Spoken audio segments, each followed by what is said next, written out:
Let's see.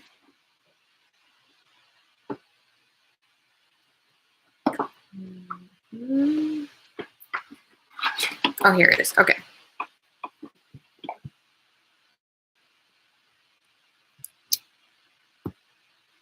All right. So now I'm live in both places. Hello, everyone. I'm also using the results of this. Hi, hello, welcome. For the stuff that I'm editing, and also I need to hear me. So let me see if I can hear me. Let me see. Oh, okay. If I can hear me. If I can hear me. Hola. Oh, this is wonderful. I feel like I'm about to take off. Let me see. Okay, let's see. Over here, that's fine. And it will just not affect. Oh, perfect. Okay. Oh, yeah. Okay, I can hear me. Oh, wow. Ooh. Okay, taking off. Oh. Let me wave to everybody that's on this other platform live. And so far, I don't have anyone here. But thank you for joining me, for those of you who are joining me. And thank you for watching if you're watching this, not live, but after I uploaded it. Today, I wanted to start a little earlier, but I was so drained from doing so many things yesterday, and I wanted to do more. That's the funny thing. I feel like once you're inspired to do a lot of things, it's like, why not? Oh, you can see my cats from here. I changed that angle. Oh, wow. You see so much of my room. Okay. Jesus. Cats.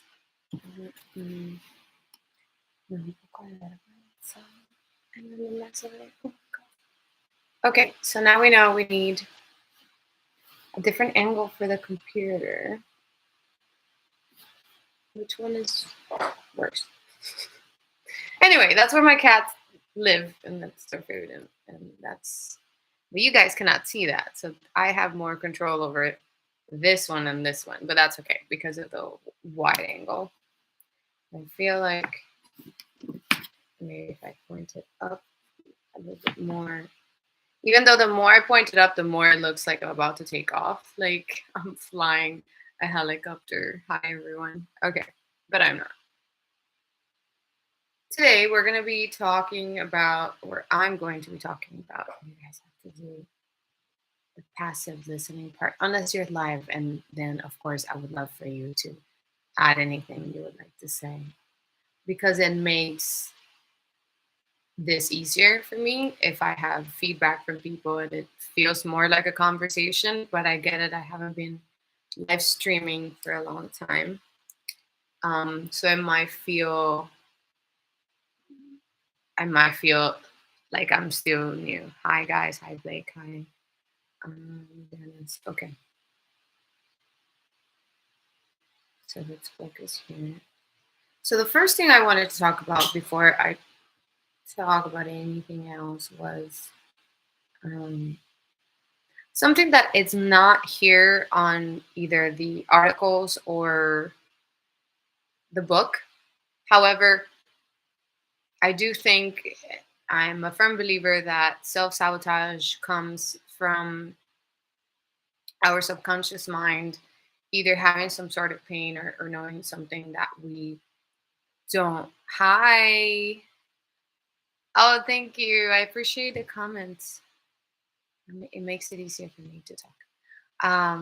So when you are either ignoring something that you're feeling, like it's an emotion or a pain, what happens is that your subconscious mind is like a child and it's gonna attempt to ruin everything you're working on. So you finally pay attention to those sensations and feelings. Oh wow, you can see my bed. This was not the case yesterday. I wonder what I did different yesterday. Maybe it's an angle thing. I just don't want to show my bed. But that's my bed. Okay. Anyway, a few hours of sleep. I did take a nap, but if for those that find yourselves self-sabotaging a lot or most of the time, I would suggest to go to therapy because there's something there that you're not acknowledging, and it'll be a good idea to start to make peace with that. Okay, so this is what I found on The Artist's Way, which is a book. Let me see if I have it with me right here because I like giving credit to these amazing writers. Oh, it's a little far away. All right, well, I think I'll be. Oh, no, it's not that far away. Hold on, no, I'm going to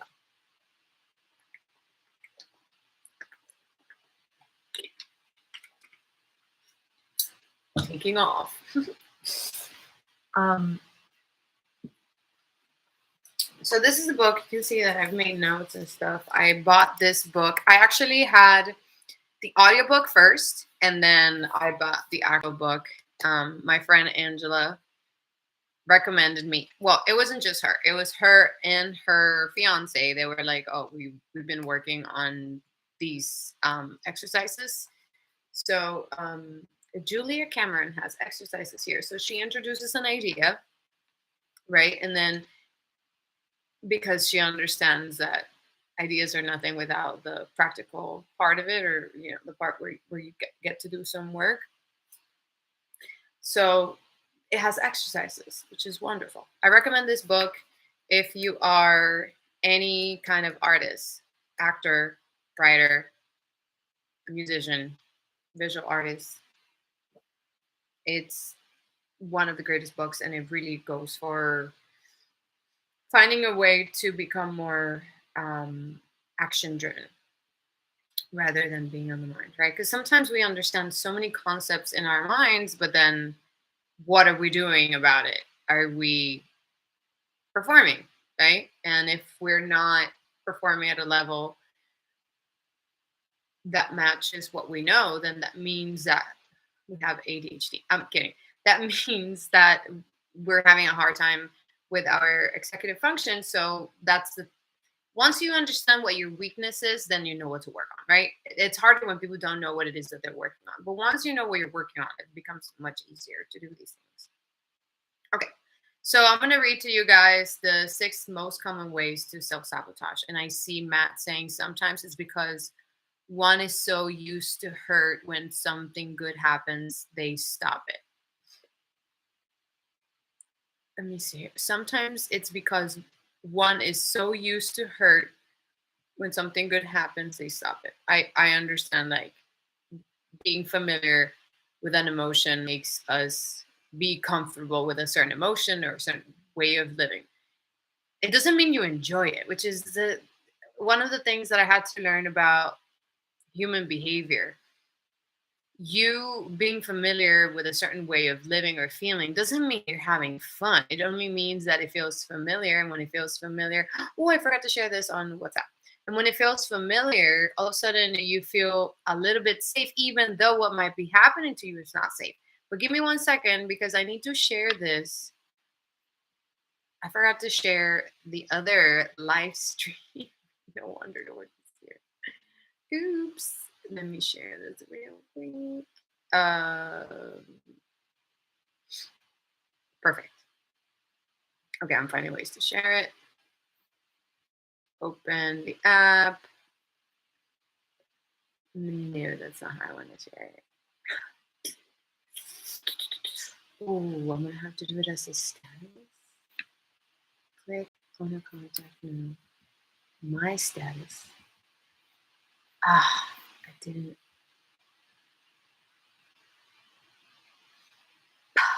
Okay, I'm gonna share it over here. 1 second, guys. It's gonna feel like I left, and I apologize, but I'm coming right back. All I have to do is paste a link so more people can join. And I apologize for it. It will take me 3 seconds. If it takes me more, charge me $1.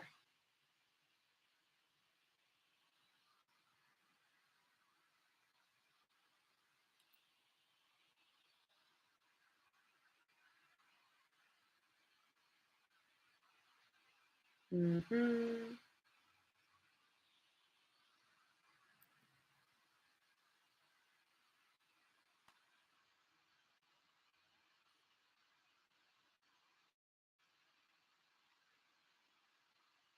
Okay, it's taking forever. Copy, paste. Okay, perfect. We're ready. Awesome. I'm back. And I lost everybody. Hopefully I didn't. Yes, I gained 1%. And thank you for waiting. Okay. Going back to what we were talking about. So I'm going to read to you guys what I was able to put together about sabotaging. And it's mostly, like I said, it's Julia Cameron's work mostly, but then it's also stuff that I collected from my own life. So, status quo bias, when you prefer the current state of affairs, which is what I was talking about, right? You prefer the current state of affairs means you're familiar with something, so therefore it feels like home. Um, you perceive any changes to the status quo as a loss. It leads to powerful resistance to change. Even if you want to achieve your goals, you can't help but to feel you're losing something. Consequently, you sabotage yourself and give up in order to return to the previous state of things. Studies suggest that losses hurt twice as much as gains would feel good. I'm going to repeat that. Losses hurt twice as much as gains would feel good, which means whatever that means to you, but what it means to me is that our brains, and I knew this, but it's put in a different way, our brains will find any possible way to help you avoid pain. Your brain is not triggered by moments of joy or happiness. It would accept it and be like, yeah, that's cool. But it would put more effort and more energy into avoiding negative outcomes and negative feelings, which means that we will do anything to avoid losing. But sometimes when you become objective about what you're losing, and this is something I do often, and now it's like muscle memory in me. The idea of shame, right? The idea of shame is hurtful. We don't like feeling shame. We don't like to be ashamed. So we don't do a lot of things that would make us look foolish or silly because we we associate shame with pain. But as actors, or at least me, I can't talk for every single actor because I definitely know some actors that don't like to experience shame or being silly. But for actors like me with my journey, I actually put myself out there most of the time, meaning I know shame is a social construct. There's no such thing. Most things that people would think of you are not that consistent, especially if it was a moment where you on purpose shared something that was kind of shameful. Um, but the other side of the shame part is whenever you put yourself out there, meaning you are able to manage the little bit of shame you're going to feel about something, people automatically feel like they connect with you. If you put yourself in a position where you could feel shame, thank you everybody for joining. Sorry I haven't been waving. I was into the conversation.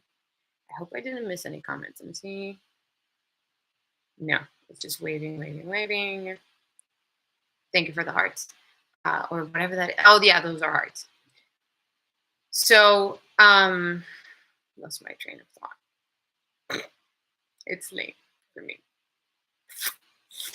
Thank you for paying attention. What was I talking about?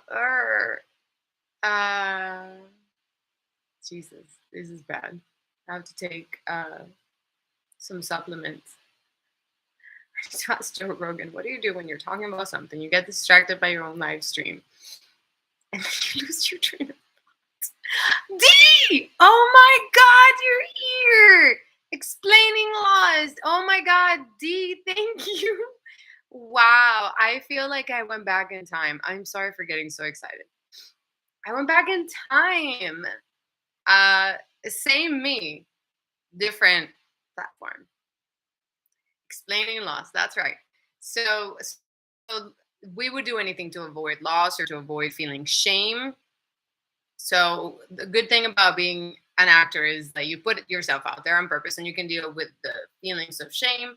So you don't work so hard on not sharing things that would actually, what you gain out of being a little bit uncomfortable sometimes is that you gain people's either respect or admiration, or they get your humanity a little bit faster. Sometimes we wait until we feel more comfortable with certain people to share our humanity or the things that we're ashamed of, but we lose an opportunity to connect that day in that moment. And that's pretty much what I was trying to say.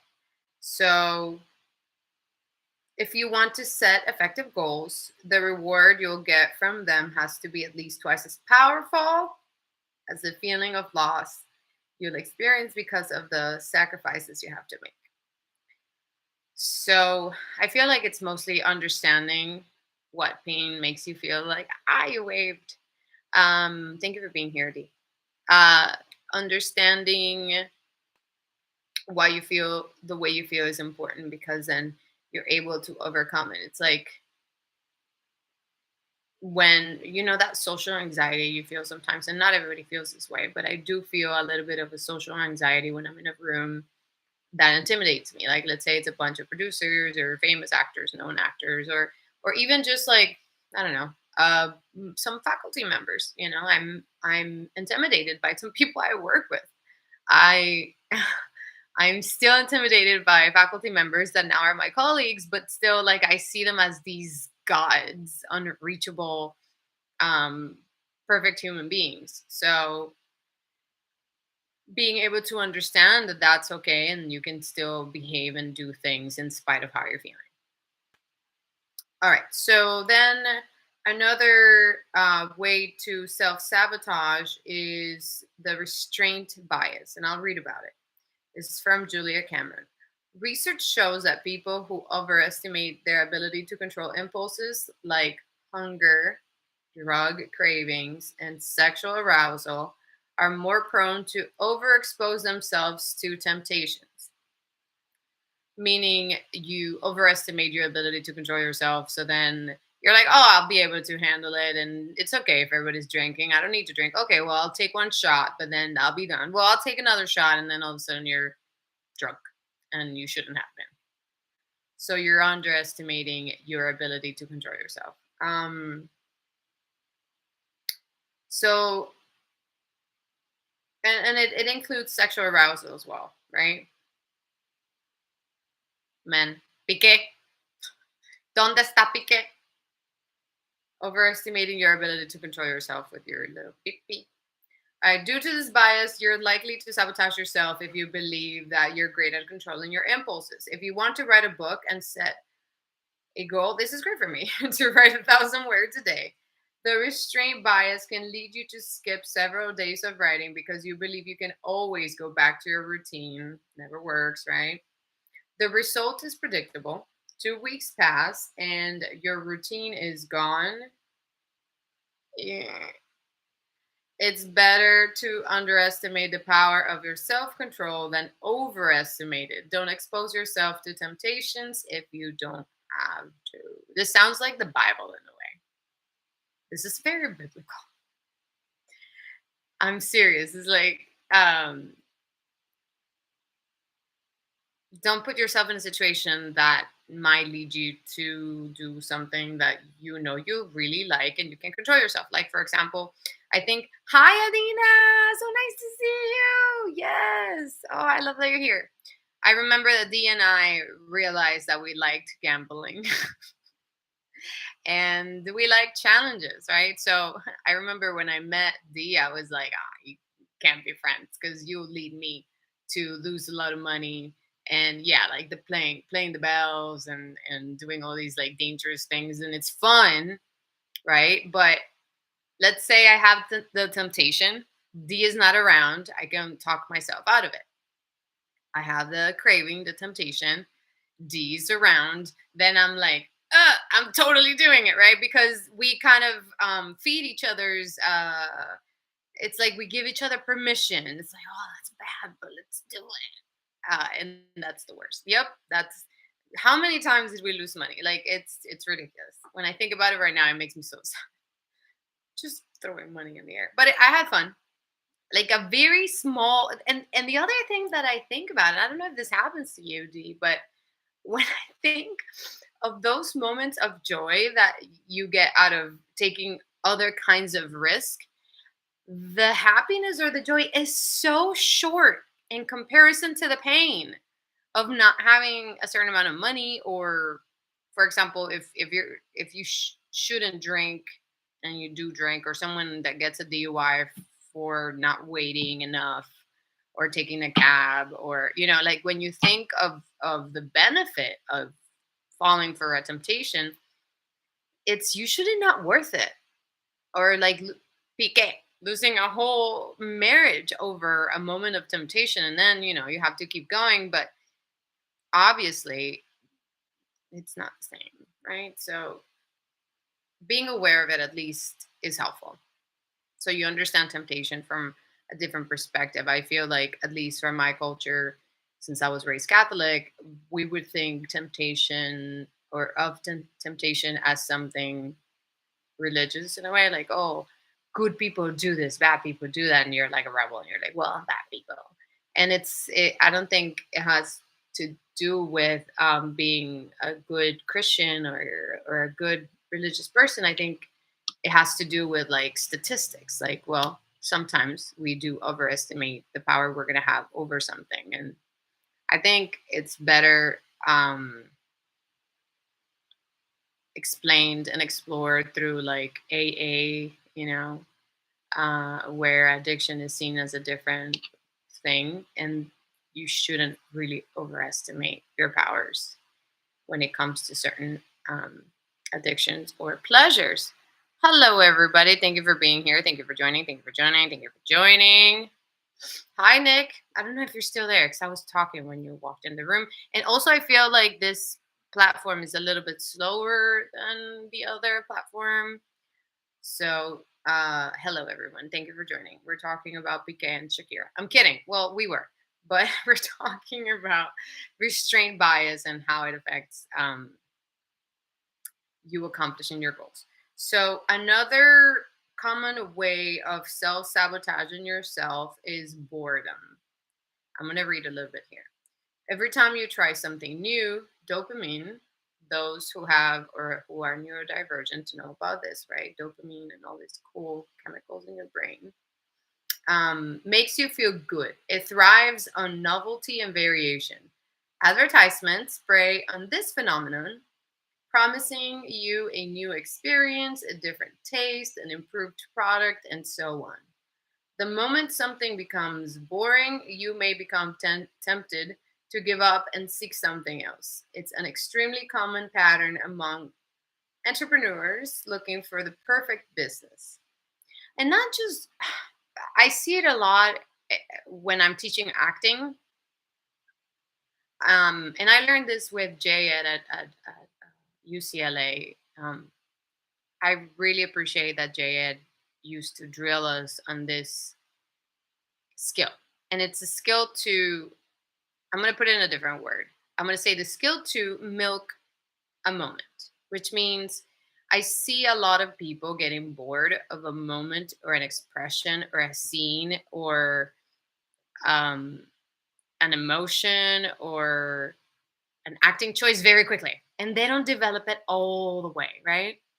I'm going to give you an example. So I had two amazing students. I'm so grateful to have very smart actors. Uh, I'm leading young, smart actors. And they wrote their own scene. We were working on scenes that they wrote themselves. And then not only they have to write the scenes themselves with some structure, it wasn't like any kind of scene, they had some structure. But then also after writing the scenes, they had to perform them and then work on many skills that we've been talking about. So one of the hardest skills to teach is the moment to moment to moment, and also how to really milk a moment, especially when you're trying to find a comedy of a moment, right? So they had a moment that I knew was really funny, but they couldn't see where the joke was, or where the comedy was. So it's all physical comedy, especially for theater, and especially for the scene they chose in a courtroom. All the movements, all the gestures become super important. And it's about the relationship of the two characters. So there's a moment where they have an accident, a stage accident, and there's like liquid is spilled, and then one of the characters is to blame, and it's the character that's supposed to be the most professional, but it is the character that's the most all over the place, the most neurotic, I would say. It's like the Vivian of the scene, and the other character is reacting to this mess, and obviously they don't know each other that well, and their relationship is only professional. So when one of the characters would try to um, wipe or help the other character clean themselves, they did it in a way that it was like two students that knew each other, and they were very comfortable with invading each other's personal space. And I knew there was a joke there, but there was no, every note I gave didn't get them in the right direction. So what I had to do was like break it down into tiny, tiny, tiny little pieces and talk about that moment when someone breaks or invades your personal space. What happens when there is a hand coming your way to touch you, and it's not someone that's supposed to be touching you, or le- even worse, trying to clean you with something they used to clean floors or other areas in the room. So when they finally understood that it was about that moment of just kind of bursting the bubble, and I talk about the bubble of, we're all surrounded by like a bubble, and well, with COVID it got like, it became a thicker bubble. But I feel like personal and private space is a little bit of a bubble that outlines the shape of our bodies. So whenever someone gets too close, we do feel like that bubble burst, and you're like, whoa, you're invading my personal space. So when it comes to acting, it's wonderful to like know specifically what distance is your bubble, or how much space there should be in between actors or characters. So then when that bubble is broken, both characters have to react, and both characters have to justify that. So when they finally slow down and they realize what the moment was about, it was hilarious. It was the funniest thing, but it was in the stillness, and by slowing down, by really understanding the moment. And I feel like boredom is what makes us kind of move past a lot of things that we should have stopped and observed better, or try to break down and study in a different way. We get bored easily. We think we know it all. We think we know what a moment is about. We think we know all the possibilities of something. So definitely boredom is one of those things that would help you sabotage yourself. So here it says, instead of focusing on just one venture, fueled by their need for variation and novelty, they jump from one idea to another. It's dopamine at work. When you find something that sounds good for you, stick to it and do it in your power to keep it exciting. It is in your power, sorry, to keep it exciting. If it becomes too boring, the risk of self sabotage will increase each day. Then there's another, this is the most common one. Yeah, 6 feet bubble. That's right. Then there is this one is the one that I connect with the most. This way of self sabotaging. And it's the idea of feeling unworthy. Yeah, I'm guilty of that. And I've spent months, years, my entire life trying to find out where those feelings of unworthiness come from. And I don't know. But honestly, what I'm realizing is that you don't need to know where those feelings come from. as long as you're aware that you have them. So if you feel unworthy, you don't need to know why. All you need to know is, oh, I do have that deep inside. I feel unworthy of love, of money, of a good job. Like you just don't feel worthy. And then doing everything it takes for you to feel some sense of worth, like, oh, I deserve good things. I deserve things to work out for me. And it really, like I said, it doesn't matter if you understand why or not, why you feel unworthy or not. Or anyway, let me read here. So a lot of tables. My apologies. Low self-esteem can make you feel as if you don't deserve success. Even if things are going well, you'll sabotage yourself just because of the mistaken belief that you don't deserve to achieve your goal. Building self-esteem starts with self-awareness and self-monitoring. When you start monitoring your inner critic and replacing bad thoughts with positive ones, you'll be on your way to kill your self-critical voice. Making a list of your positive attributes is another useful technique to improve your self esteem. The key is to be honest and write the list without any judgments. Once it's ready, reread it every single day until it sinks in that you are not as worthless as you think. Another useful method is to become kinder toward other people. When you treat other people well, they will return the favor, thus making you feel better about yourself. In more extreme cases, such as low self esteem caused by domestic violence, a consultation with a psychologist is the first step towards recovery. Again, don't play doctor. If you need help, seek help. Just like relationships, that's right, correct. And everything is a relationship if you think about it. Even how you think of yourself is a relationship that you're having with yourself. And it changes everything. There's no such thing as like, oh, I went to a therapist once, figured everything out. So we are living organisms that change daily. Even if the change isn't that obvious, we're changing everything consistently all the time. Cells are dying, new cells are being created.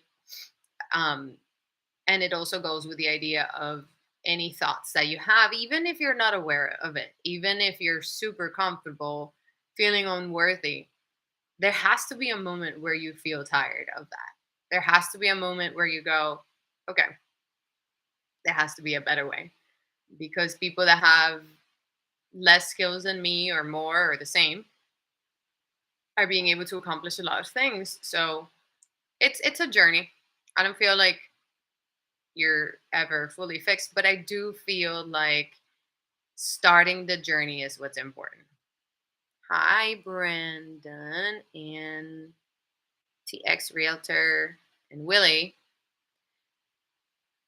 So I feel like that's a connecting thought to understand that most of us will feel unworthy of love, unworthy of certain things.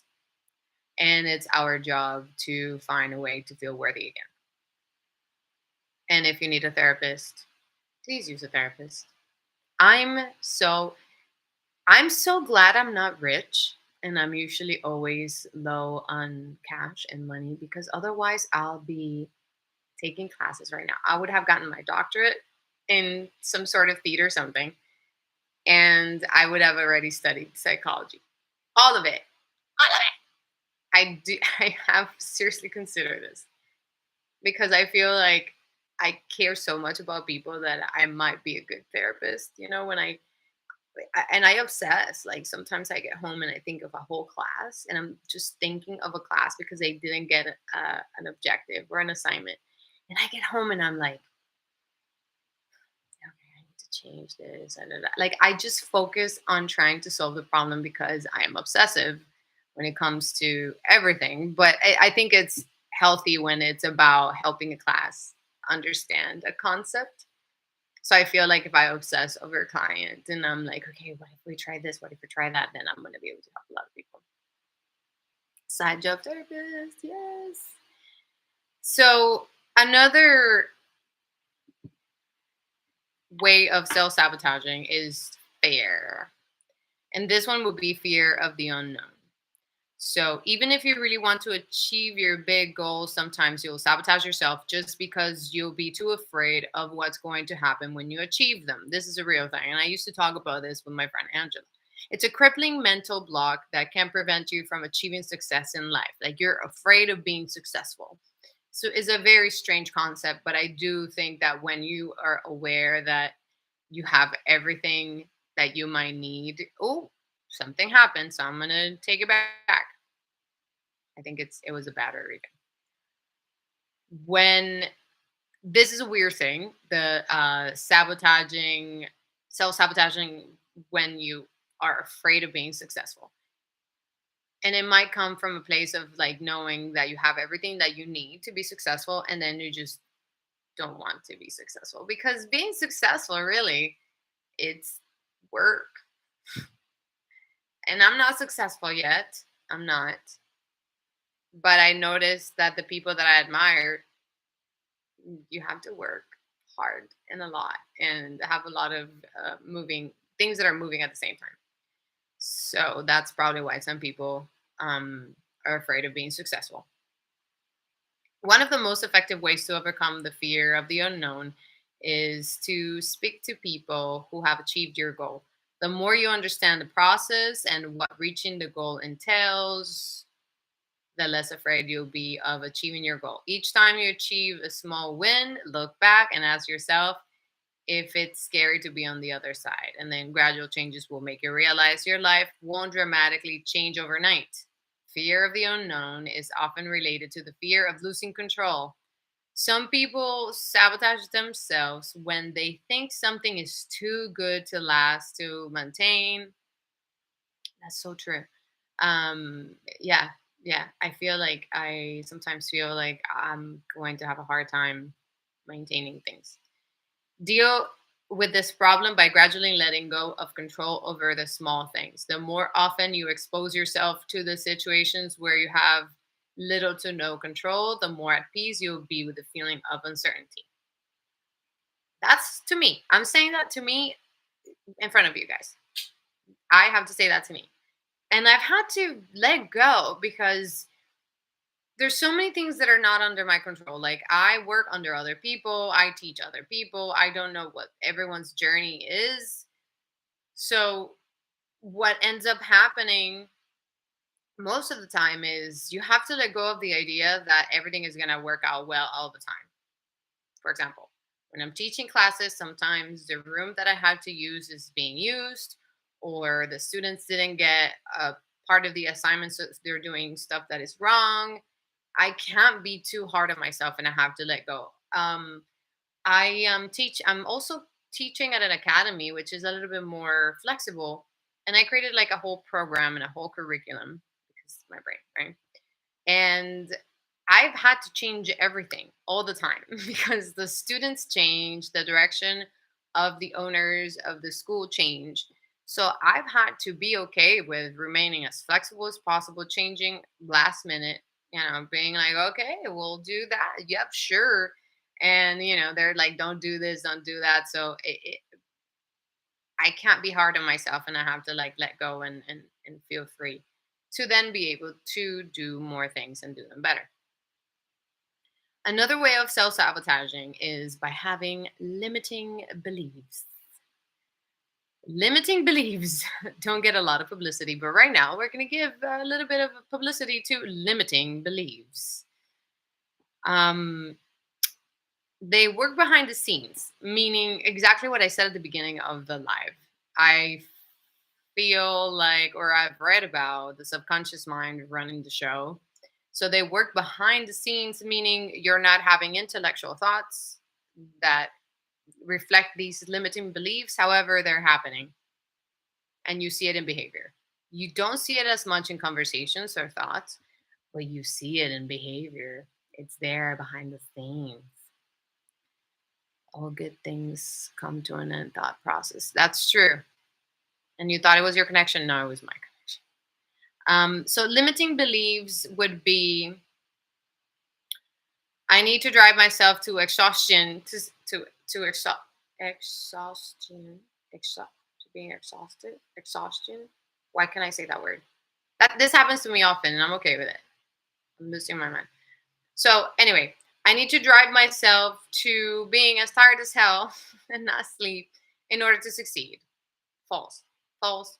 But some of us do it. I do it. Another limiting belief. I fail so many times it will happen again. That's not mine. That's not mine because I fail so many times and I keep trying. You guys see me here doing the live again. That means I'm trying, right?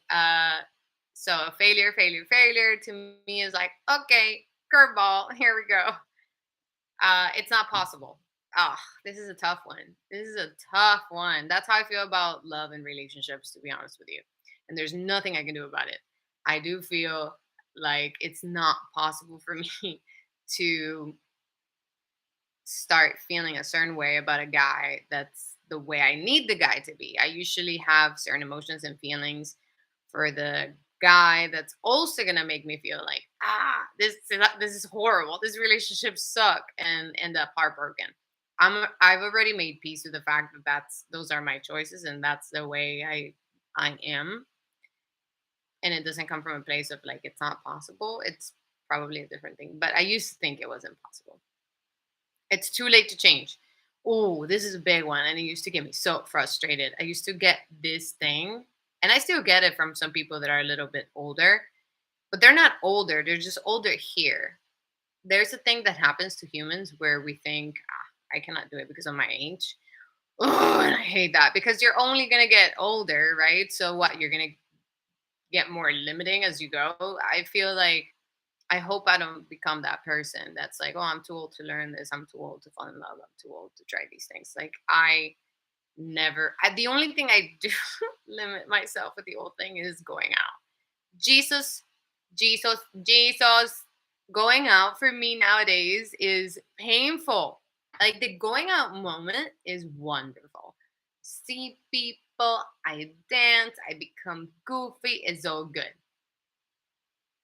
The next day, especially if I had it. So you know how socially people would be like, "Oh, have a drink. Oh, have a drink," and then you don't want to be that person. Like, no. So I'm like, okay, fine. Like a vodka, like, whatever. I always regret it. Always regret it. Always regret it. So that's the one thing I don't enjoy. I'm being honest. I enjoy so much being at home with my cats or like having people over. I don't mind having people over playing games, talking to someone. That's cool. But the going out at night in an environment where it's like dark and the music is loud and you don't know anybody and people are like, we're so bad, we're smoking or doing bad. Like, I don't believe it. It's like terrible acting from everyone. And I bartended for too many years, so I know what that like I know what that's about. So I'm like, I don't crave it. I don't need it. I am so over it. And I always regret because I always go out because of someone. Because I love a friend and my friend really wants to go somewhere. The only places where I really have fun, and Dee will know about this, it would be like if there's a casino or if there's some sort of like karaoke, then I'm like, yay, I'm gonna have fun. But everything else, I'm definitely doing it to make someone else happy. Or going to a bar. Okay, I shouldn't say this, but I'm going to because I'm passionate about this. True, you only live once, never too old to try something new. The hangover lasts longer. Yes, and it's painful because I need my brain. Like when I was just bartending and surviving, great. I didn't need my brain. I would just go, whatever. But now that I talk so much daily and I have to communicate ideas and I'm guiding some people through their educational journey, I need my brain. I really need my brain to be fully functional when I respond to emails, when I talk to people in person, when I write assignments. I can't deal with it. So, no, no, no. And I dislike people that need to go to a bar and sit and drink. I've had, and this is because a lot of people I love do this, right? So it bothers me. It bothers me immensely because I don't understand the thought process of like, I'm going to sit in a place that's not my house with a bunch of people I don't know. at a place that's probably disgusting, and I'm just gonna drink this poison to feel sick, to not make sense, and do a lot of small talk that means absolutely nothing to nobody, lose money, and then feel like crap the next day. I don't get the idea behind going to a bar. And like I said, a lot of people I love do this as an activity. Like, oh, I need to decompress, and that's what I do. It drives me insane. It really does. But I that's the part of me that becomes judgmental. So I'll drop it and be like, okay, that's a sport. Hi, Danny. I'm so glad you're here. And fire, hi, fire. I guess so. I don't know. Like if you're my friend and you tell me that that's why you do it, I'll definitely say something. I'm not gonna force you to not do it, but I honestly think that there are better things to be done. Um, you're just making some bar owners rich in a way. So, all right. So I went over the 6 most common ways to self-sabotage. But again, when we start talking about these things, more things come to mind. And um, I'm so glad you're here, Dee, because you always add important stuff. Where are you from? Man. I am from originally from Venezuela. I'm an immigrant. I'm 100% an immigrant. And that's the name of my show. So I'm kind of promoting my show. I'm an immigrant, the immigrant. All right. So there are 6 common ways to self-sabotage. We talked about it. So status quo bias, or let's say like sticking to what feels familiar, the restraint bias, boredom, feeling unworthy.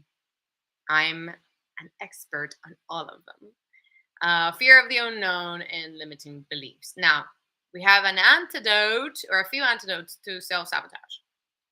So, for example, when it's about the status quo bias, battle it by asking yourself if the status quo serves these objectives that you're trying to accomplish, right? Whatever goals you're trying to accomplish. And then, would you still have chosen the status quo if it hadn't already been in place? Meaning, is the status quo or what you're familiar with a choice, or is it something that you're so familiar with that you don't even understand where it comes from? So maybe the journey would be like, try to understand yourself first, or understand where that comes from. Uh, okay, I don't know what that means. Apke vashukasha hu rahi hai. I don't know what language that was. Okay, so that's one thing you could do. Another thing to remember is that the brain will avoid losing hard. Like your brain will do anything to avoid feeling that sensation of loss. So that means that your brain might be tricking you into not doing certain things because you think it's a loss, but it might not be, because losses always feel twice as bad as a win would feel. Um, to work on that restrained bias, don't overexpose yourself to temptations. This is the thing that I learned easy and fast when I who told me this? But there was someone that told me many times, don't do anything good that looks bad. And I was always like, why would you do something that is still good, but it looks bad over and over? Meaning, there are certain things that we do that you're like, oh, I'm not being bad by, you know, saying F you to drivers around or being aggressive to whoever cuts me off. But then when you think about it, you go, well, it's something that doesn't have like an ill intent behind, but it looks bad. So even though I'm not doing anything bad, what would I do it anyway? You know? Did I say it backwards? Probably I did. Don't do anything good that looks bad. Do anything bad that looks good. Oh God. Where have you been all my life, dude? That's so funny. You still have to correct me. Um, I'm gonna take it back because I don't remember what I said. So yes, Don't do anything good that looks exactly. So there are a lot of things that people do that they're like, oh, it doesn't mean I'm a bad person. I just got angry that the driver, da da da, but that driver cannot even hear me. I'm just cursing no one off, right? But then you go, well, why you do it? Why you doing something, right? That if it looks bad, it looks bad and it's bad. That's it. Or the typical, um, this happens often. No, I'm just gonna go there, but I'm not gonna drink and I'm not gonna talk to anyone. Why would you do it? I mean, if you're gonna go out, drink, like do the whole thing. And if not, then don't do it at all. Doing something halfway. It's like it's a little ridiculous. So yeah, don't overestimate your or don't overexpose yourself to temptation. That's it. Introduce novelty and variation to your life. That is helpful many, many times. Not just to avoid boredom, but also sometimes we don't realize how many amazing things are happening around us because we're so focused on, let's say, oh, I don't want to go to work today. I'm so tired. Or people are so disrespectful. Like that's the thing that I feel most of the time because I have an accent and a lot of people automatically think I'm stupid because there is a word that I still don't pronounce correctly. And yeah, that's the part of me that's like not paying attention or still has an accent. So I definitely could improve, but that doesn't mean I'm dumb as people assume that I am. So sometimes I feel drained by some people being disrespectful to me by the assumptions that they're making. But then I'm also forgetting all the other stuff, right? Like all the other people that are wonderful and that treat me with respect and love and admire me. So sometimes we take things a little bit too far and we bring ourselves down by not exploring different places, different locations, different activities, or being grateful for the things that we already have. Working on your self esteem is important as well. How can you build that self esteem? Is it by working out? Is it by doing what I'm doing right now? Like, I feel like most of the things I know and I do and I share with people are not visible. So I'm like, I need to become a little bit more visible and I need to go back to having a digital presence, even if right now I don't have a lot of people um, during the live. I know that I can use this live for other things, the same video. So that's me working on seeing me and the things that I'm able to do. My cat just bit me, ouch, in in this format, right? So more people are aware of what I can do and what I've been doing. So it doesn't come as a surprise like, oh, you teach acting? Yes. Yes, I know things. I know a couple of things. So working on your self-esteem would help you a lot. And also being kind to other people would bring people would um, do the same towards you. Research, what would happen? Oh, research on the unknown. This is wonderful. When we only use fear to, maybe you should record these and upload them to a YouTube channel. Yeah, I'm actually doing the stream on YouTube, so YouTube could also have this, and then I'll leave it there.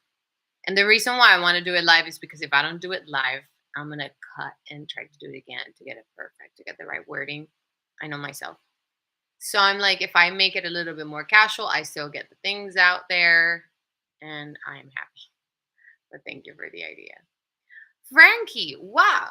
Wow. This is like so cool. I feel like I went back in time. Thank you so much, guys, for existing. I'm serious. I'm having a bunch of emotions right now. Having D and now Frankie is like, I just now want to have bells. I want to have bells. It's like, oh, hit the like button and give me a share. And it's me. It hasn't been that long. It hasn't been that long, but it was so consistent. That was actually my life. That was my life. So I've never talking about self-sabotaging. I've never been as depressed as I was in 2020, the end of 2020, the whole year of 2021. And it's not the depression of like just crying. It was like my brain was going through so many things. And then I realized, of course, like I was doing these, that was my life. My life was like live stream. I love the bells. And then you cut it and it's like an addict. Seriously. It's like you cut something that was part of your life and you're like, who am I? Ah. So the fact that you both are here is making me feel really good because it's like, I didn't lose much. I lost, and it shouldn't be seen as a loss. It's like I changed, I transformed. But you guys are here, and that's wonderful. It makes me feel really good. So thank you both for joining the live and being present and adding comments. I love that about you too. And I have like a special place in my heart for you guys. So I appreciate it. And then the last thing, so I was talking about blah, blah, blah, doing research on the things that you are assuming that could happen, right? Sometimes we're so used to like making assumptions on the future or what could happen rather than doing the research and like, oh, what's the worst that's happened to someone when they did this and that, right? Or sometimes asking questions. And last but not least, the antidote of limiting beliefs is becoming the evidence against those limiting beliefs. I've worked on that. I actually have done that. And I go back and forth with like, I always do this. And I feel like it's great because it keeps my life interesting. But you are the evidence of how positive things are and how great your life could be. So if you keep working on that, let me say hi to everyone here. Hello, hello, hello, hi, hi. We're still here supporting, just in a different platform. That's true. Oh my God, do you guys see my cat? Did you just see that? No, 'cause she was. So my female cat, Mocha. You guys don't know my child, but she's doing something really weird right now, so I don't want to get her because I feel like I'm gonna pull all the cables. She is so codependent. She is so like me. Hi, Slick Vic. Uh, it's so funny. So right now every time I'm doing something, she has to be like almost on top of me. So right now she's under every single cable that's in here. And if I move my hands, she would like put her paw, like to let me know that she's here. And if anybody here or when I post this somewhere else is going through a deep depression or sense of like feeling lost and feeling unworthy or just feeling like you can't find a reason to exist. It sounds horrible, but I had those feelings. That's why I'm talking about it. Get a cat. I wish I knew this in 2020. Actually, I remember when I was in California, around the time that I was going through a deep depression and all these things that were happening to me. I remember there was a kitten crying loud as hell. And I really, oh, okay, she jumped. And I really wanted to like save this kitten, and it kept like hiding under my apartment. I wish I would have rescued it, and I wish it would have let me because cats can change your life. And I haven't had before Mocha. I hadn't had pets for like 10 years. She saved me. I'm telling you, the love you feel from these beings is I love them so much. So yep, that's how to cure all your problems. Just get a cat or get a few cats for women. It's great. I don't know if it works for men too, but maybe get a dog if you're a dude.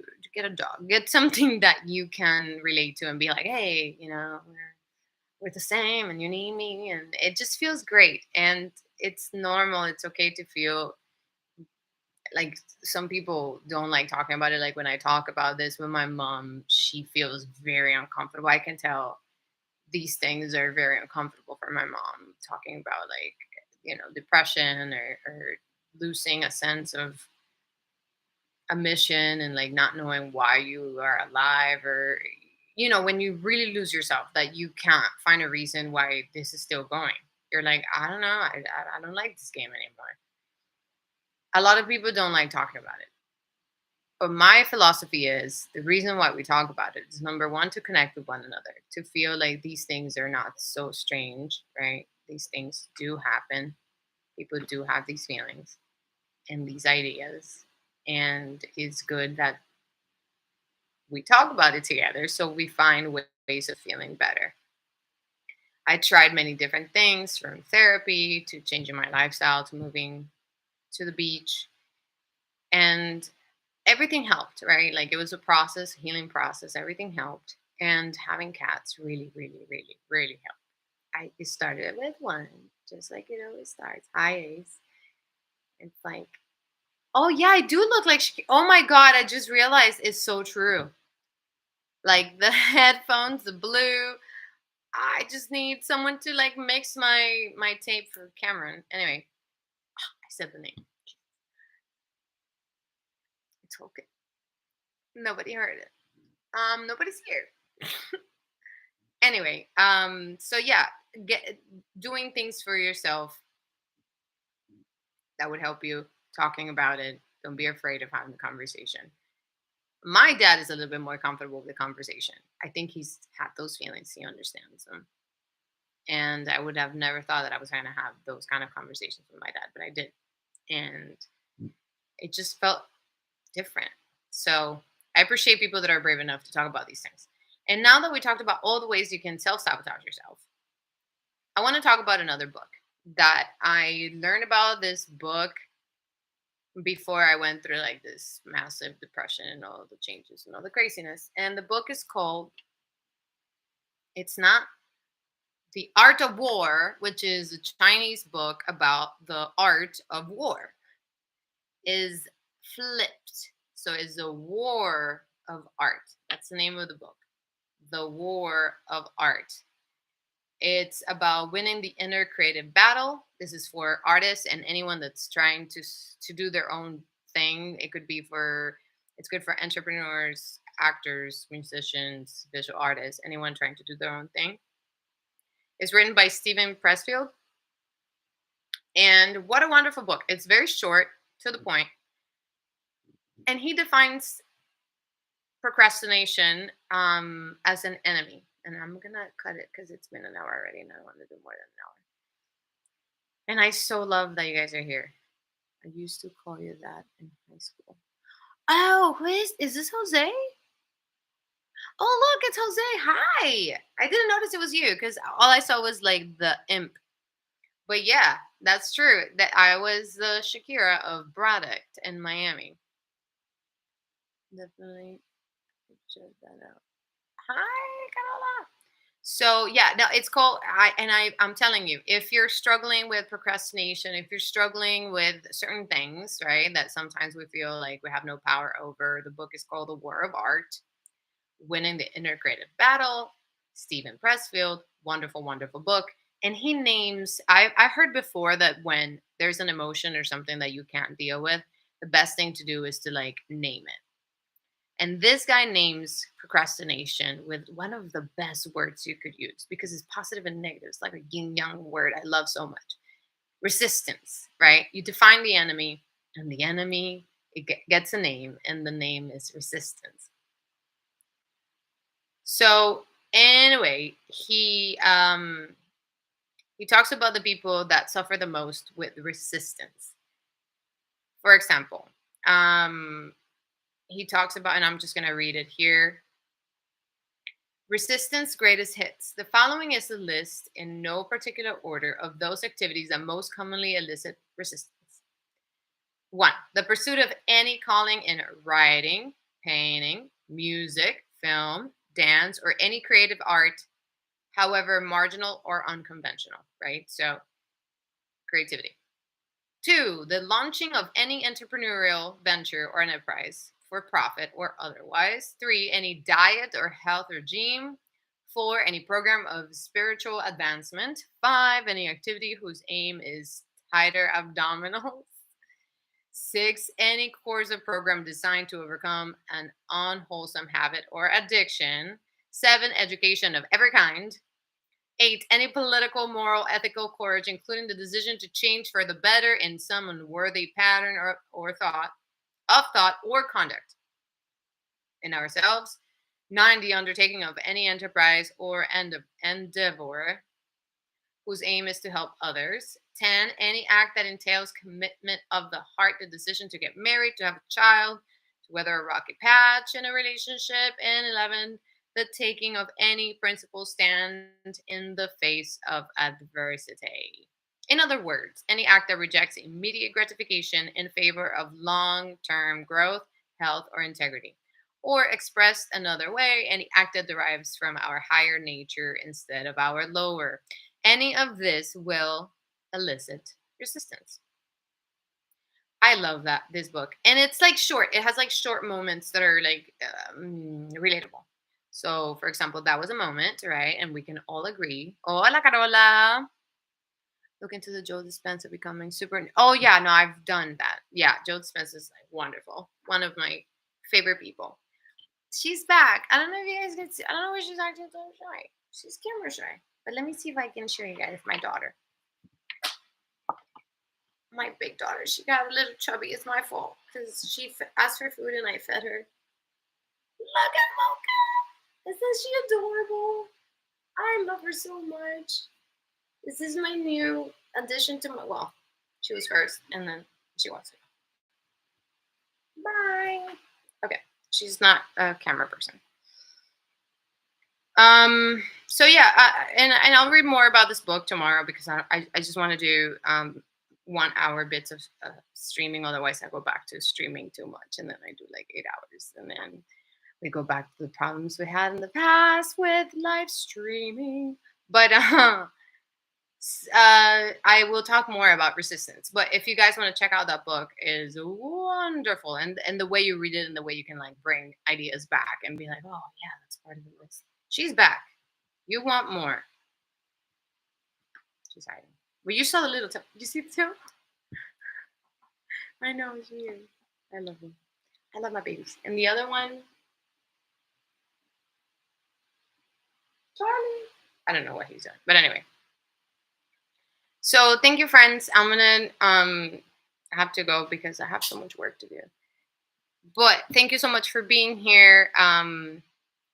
I have products here that, well, they're mainly for like women.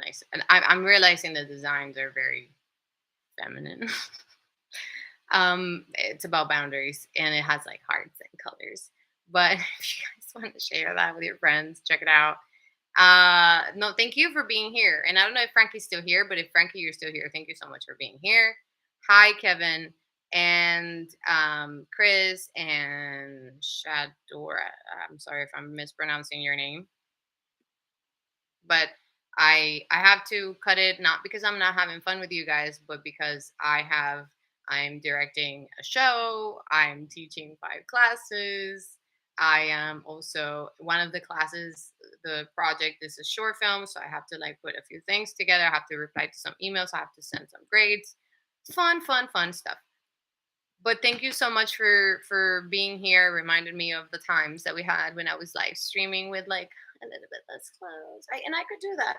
You know, I could start looking sexy again, I guess. I could be the sexy teacher. I just figured I would do it the same way I was dressed today for teaching, but um and I'm gonna keep. I have like a whole thing that I'm doing. So today was mostly about self-sabotage, resistance, and happiness. We didn't get to the happiness part because I can talk, but we'll get to the happiness part because there's a theory of happiness, and I would love to share with you guys tomorrow. Thank you so much for being here. I love you all. On this side, I got nothing. No one was here on my YouTube channel. And if they were, I wasn't able to see them. No comments, nothing. What's going on with my YouTube followers? I have like 4,000. Where are they? Subscribers, not followers. Anyway, you guys are letting me down on this side. This side, wonderful. You're always amazing. So thank you so much, everybody.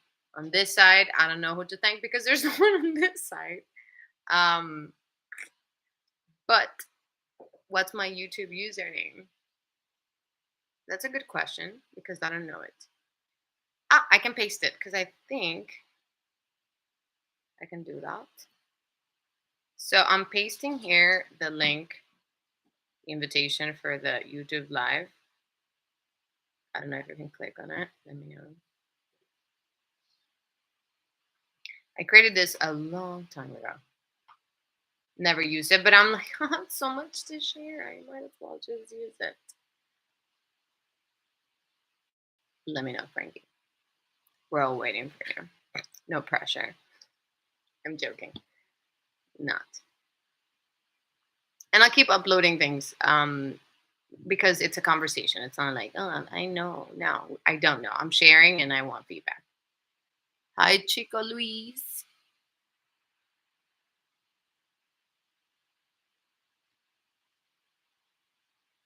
Really? Oh, because Instagram and YouTube don't get along? Hmm. Okay, so let me look what my YouTube channel, what the name is. Okay, I found it. It was very easy to find. It's at Vivian Rubio. That's my first and last name. And I didn't choose these numbers. Please don't think anything of me because they mean nothing to me. I'm probably going to change that.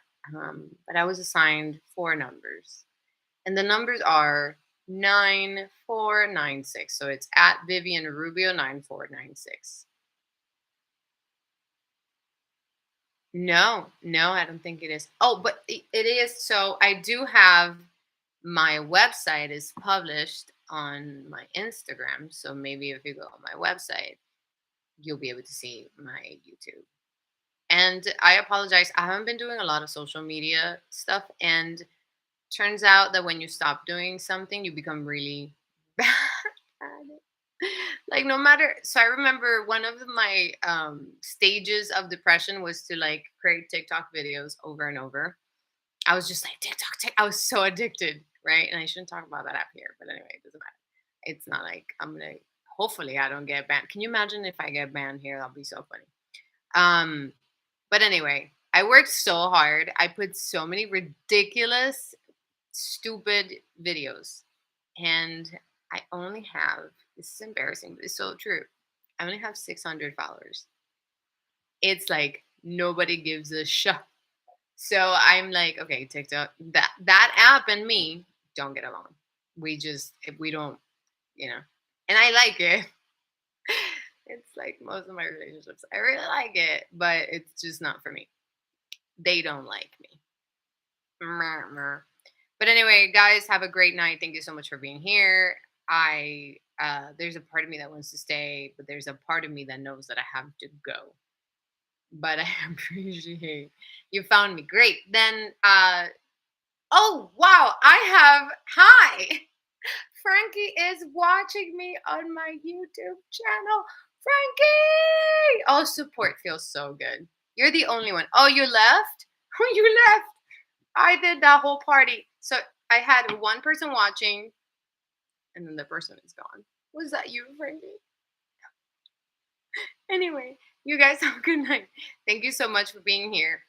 I'll keep updating you on what I'm doing, and please keep updating me on what you're doing. And it felt really good to see you guys. Well, to share, spend time with you guys again, even though I'm not seeing you. You're seeing me. But have a good night, everyone. Thank you so much. And you're back. Who are you? Type something. Frankie. Ooh. I already ended the live here, but I'm here with you. Thank you for being here. And I'm gonna cut it. It's been an hour and 14 minutes, and I finally have one person. Yeah. You made my night. Thank you so much. But I'm gonna go. I hope it helped somehow with something. Much love. Take care. Bye.